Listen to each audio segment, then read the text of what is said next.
دايماً بنفكر في الانتقام والغفران كأنهم صراع بين الخير والشر جوانا. بس ماذا لو كانوا مجرد أدوات في صندوق عدتنا الغريزية؟ أدوات شكلها التطور على مدى آلاف السنين وموجودة بس بتستنى الظروف الصح عشان تشتغل. في تحليلنا اليوم رح نغوص في هالفكرة اللي ممكن تغير كل مفهومنا عن الطبيعة البشرية. خلينا نبدأ بالسؤال الكبير: هل الرغبة بالانتقام هي دافع مظلم زي مرض لازم نعالجه أو نخبيه؟ هذه هي الطريقة اللي أغلبنا بينظر فيها للأمر، إنه الانتقام قوة مدمرة لازم نتغلب عليها. طيب، هون الموضوع بيصير مثير للاهتمام. النظرة التقليدية اللي بتشوف الموضوع صراع أخلاقي، في مقابلها اليوم وجهة نظر علمية جديدة مستوحاة من شغل مايكل ماكولو وبتقلب الموازين. الفكرة الجديدة بتقول إنه الانتقام والغفران مش أضداد أخلاقية أبداً، لا، هم مجرد استجابات طبيعية تخدم أهداف مختلفة، وكل الموضوع بيعتمد على السياق اللي منعيشه.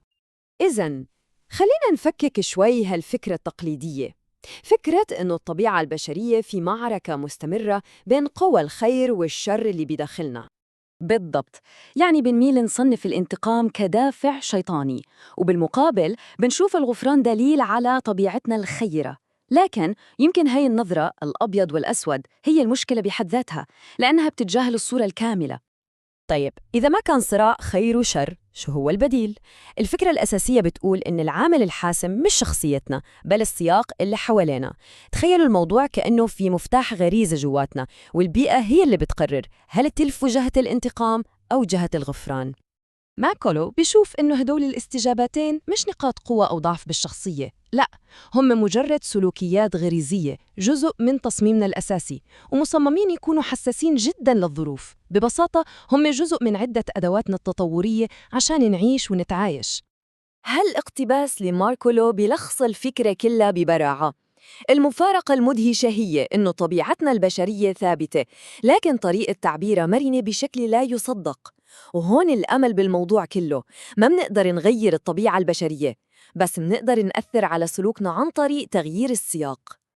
حسناً، إذا كان السياق هو اللي بيقلب المفتاح من الانتقام للغفران، شو هي بالضبط المحفزات اللي بتعمل هيك؟ ماكولو بيحدد 3 عوامل رئيسية بتشغل غريزة الغفران جواتنا. خلينا نشوفهم واحدة واحدة.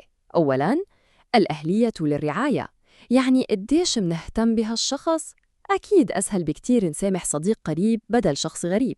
ثانياً، القيمة المتوقعة، هل العلاقة بتستاهل نصلحها؟ إذا كان إلها قيمة بالمستقبل منميل للغفران. وأخيراً، الأمان المتصور، هل هالشخص ممكن يأذينا مرة تانية؟ إذا حسينا بالأمان بيصير الغفران هو الخيار المنطقي. عشان نفهم المنطق التطوري وراء هالغريزة المزدوجة، ممكن نستعين بمفهوم من نظرية الألعاب. هالمفهوم بيشرح كيف هالنظام الداخلي بيشتغل بفعالية مذهلة. الاستراتيجية هاي معروفة باسم تيت فور تات، أو وحدة بوحدة. هي قاعدة بسيطة جداً بس قوية جداً. ابدأ بالتعاون وبعدين اعمل نفس اللي عمله الطرف الثاني بالخطوة السابقة. هالمبدأ بيساعدنا نفهم كيف التعاون والانتقام والغفران بيظهروا بشكل طبيعي تماماً. هاد بيوضح المنطق بشكل رائع. نبدأ بالتعاون عشان نبني ثقة. إذا الكل تعاون الكل بيربح، بس إذا حدا خان الانتقام الفوري بيحمينا من استغلال.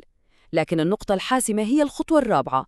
إذا الخصم أظهر ندم، الغفران بيرجع العلاقة لمسار التعاون. يعني الانتقام والغفران بيشتغلوا سوا كآلية توازن ذكية. طبعاً الحياة أعقد من مجرد لعبة.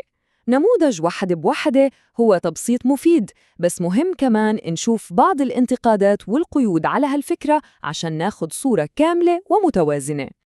النقطة المهمة هون إنه هذا النموذج ما بيفسر كل شيء، يعني بيتجاهل إنه في ناس دايماً بتميل للاستغلال أو للعطاء بغض النظر عن السياق. وكمان طريقة تأطير الموقف بتأثر بشكل كبير، يعني اللعبة لما نوصفها أنها حدث مجتمعي بتشجع الكرم أكتر بكتير من لو وصفناها إنها استثمار اقتصادي. وبالآخر، تطبيق هاي القواعد البسيطة صعب جداً بمجتمعاتنا الحديثة الضخمة والمعقدة.